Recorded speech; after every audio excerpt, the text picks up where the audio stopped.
دیکھیے، اسلام نے جو رہبریت اور لیڈرشپ کا تصور دیا ہے، اس میں لیڈر وہ نہیں ہوتا کہ جو ڈرائنگ روم میں بیٹھ جائے اور اپنی قوم کو احکامات جاری کرتا رہے، بلکہ لیڈر ہمیشہ قوم کے اندر رہا ہے، قوم کے ساتھ رہا ہے۔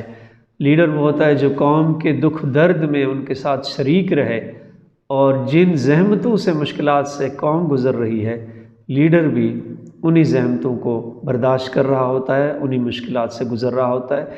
اس لیے کہ پیغمبر اکرم اسلام کی اگر پاکیزہ سیرت کا ہم جائزہ لیں تو ابن عباس روایت کرتے ہیں کہ پیغمبر اکرم اسلام ایک مرتبہ جب آپ کی زندگی کے آخری ایام تھے، آپ بستر بیماری پر تشریف فرما تھے، آپ نے حضرت بلال کو بلایا، اور جب حضرت بلال حاضر ہوئے تو آپ نے ان کے ساتھ مسجد میں تشریف لے گئے، صحابہ کرام کو جمع فرمایا، اور آپ نے خدا کی حمد و ثنا کرنے کے بعد صحابہ سے پوچھا کہ اے میرے صحابیوں، کیا میں تمہارے لیے اچھا پیغمبر نہیں تھا؟ صحابیوں نے عرض کیا، کیوں نہیں یا رسول اللہ، آپ سے بڑھ کر کوئی اچھا نبی اور پیغمبر کون ہو سکتا ہے؟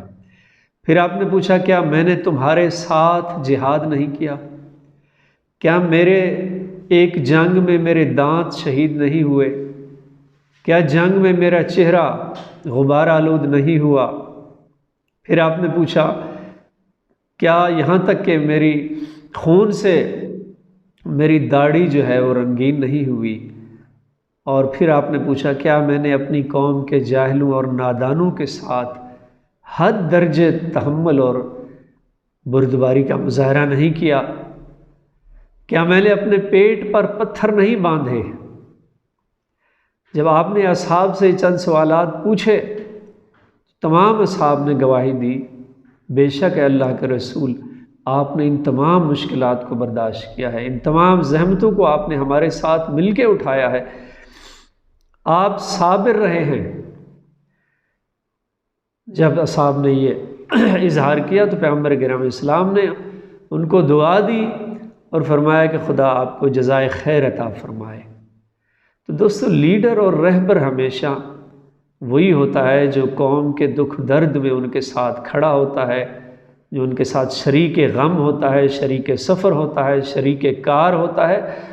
اور شاید یہی وجہ ہے کہ مولا کائنات حضرت امیر المومنین علی بن ابی طالب علیہ السلام سے یہ روایت منقول ہے، آپ نے فرمایا کہ ایک مرتبہ میں پیغمبر اکرم اسلام کے ساتھ جنگ خندق کھودنے میں ہم مصروف تھے کہ حضرت فاطمہ الزہرا سلام اللہ علیہا، سیدۃ نساء العالمین بی بی گھر سے تشریف لائیں، کچھ روٹیاں لے کر آئیں۔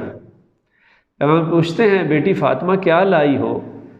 بی بی نے عرض کیا، بابا میں نے حسنین کریمین کے لیے کھانا بنایا تھا، انہی میں سے کچھ روٹیاں اور کھانا آپ کے لیے لائی ہوں۔ اللہ اکبر۔ پیغمبر نے فرمایا، اے بیٹی فاطمہ، کیا آپ جانتی ہو تیرا بابا 3 دن سے تیرے بابا نے کھانا نہیں کھایا، 3 دن سے تیرا بابا بھوکا ہے، 3 دن کے بعد آج تیرا بابا تیرے ہاتھ کی پکی ہوئی یہ روٹیاں کھائے گا۔ تو دوستو، رہبریت اور لیڈرشپ، کامیاب لیڈرشپ اور رہبر ہمیشہ وہی رہا ہے کہ جو ہمیشہ لوگوں کے ساتھ رہا ہے، ہر کام میں، ہر غم میں، ہر دکھ میں ان کا شریک سفر رہا ہے۔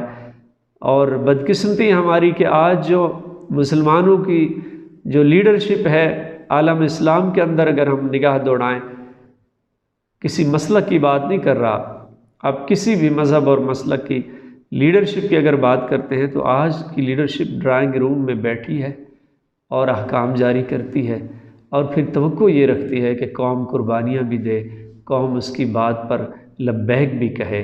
دوستو، لیڈرشپ کا یہ تصور اسلامی تصور نہیں ہے، بلکہ رہبر وہی ہوتا ہے جو ہمیشہ لوگوں کے دکھ اور درد میں ان کا ساتھ کھڑا ہوا نظر آتا ہے۔ جیسے قوم جن مشکلات سے گزر رہی ہوتی ہے، لیڈر بھی انہی مشکلات سے گزر رہا ہوتا ہے اور انہی مشکلات کو برداشت کر رہا ہوتا ہے۔